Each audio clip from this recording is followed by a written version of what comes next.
In comparison to how most of you guys presented your assignments, my circumstances have it a little more different. This week we'll be covering international environmental law. As most of you probably don't know, my name is Ahmad Torakhel. Student number in there too, because we're all products to the school, and that's my Instagram, so make sure you follow me. No, I'm kidding, it's not. Don't follow that. I mean, you can if you want to, but that's not me.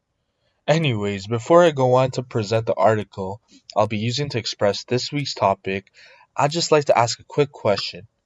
What is international environmental law?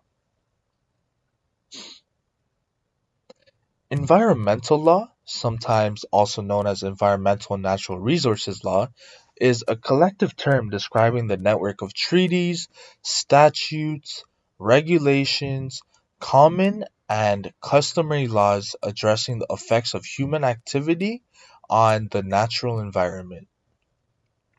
And at the core of environmental law regimes, they address pollution, that too, at a global scale. That finally brings me to announce the article of my choice that best reflects international environmental catastrophe. On March 13th, 2019, David Lee, a journalist for This Week in Asia, reports in article format a South Korean pollution crisis that leaves the entirety of the population suffering. Worst of all, worst of all, these events are pointed that the majority of the cause of their pollution is coming from their neighboring country, China. Sounds like an absurd claim to make, right? To blame your country's pollution crisis on another country? It really does make you think. Well, it so turns out that WHO scientists claim that Magnolia's deserts produce so much wind that it pushes its way onto China, which then forces the country's fine air dust particles to make its way into South Korea. For those of you who don't know what fine air dust particles are, it's actually known to be a leading cancer-causing agent. Now, what is the World Health Organization exactly? For those of you who don't know, it's a branch of the United Nations that focuses on promoting health and communicable diseases across the world. They also claim that pollution is causing 18,000 deaths per year in South Korea. That seems quite reliable, don't you think? But even so, if those numbers can't convince you, let's look at some more facts. A Korean reporter brings forth the fact that China owns 7 out of 10 of the world's largest shipping docks. That actually consists of 30% of the world's freight products passing Korea yearly. Without a doubt, the burning fumes will be entering the country's atmosphere. Plus, the Minister of Organizational Health and Management of Korea went further in efforts expressing as of March 2019, South Korea has matched China in terms of particulate matters, sitting currently at 2.5. The ratio of toxins being emitted by the country's technology and resources do not suffice for the deadly diameters of PM. In comparison to China, on the other hand, who has 2.27 times the numbers of population and way more factory emissions and vehicles running on their roads.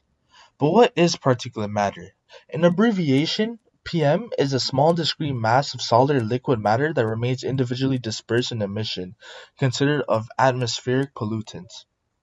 In particular, get it? In particular?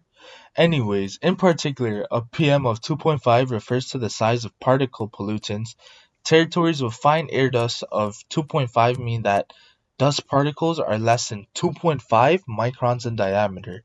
To supply you with a better example for the unit of measurement, 25,000 microns is equivalent to an inch.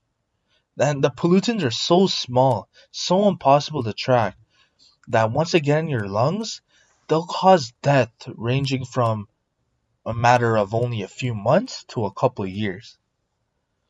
In response to this peaking environmental crisis, a national assembly was held in South Korea that ultimately passed a few different bills, gathering a mass of 3 billion won, which is equivalent to 2.65 billion USD in emergency fund to tackle the pollution problem, as well as The annual climate conference that was held on April 11th, 2019, located in Beijing, China, covered a majority of the global warming conditions and possible changes that they can possibly bring forth and reduce the particulate matter of China.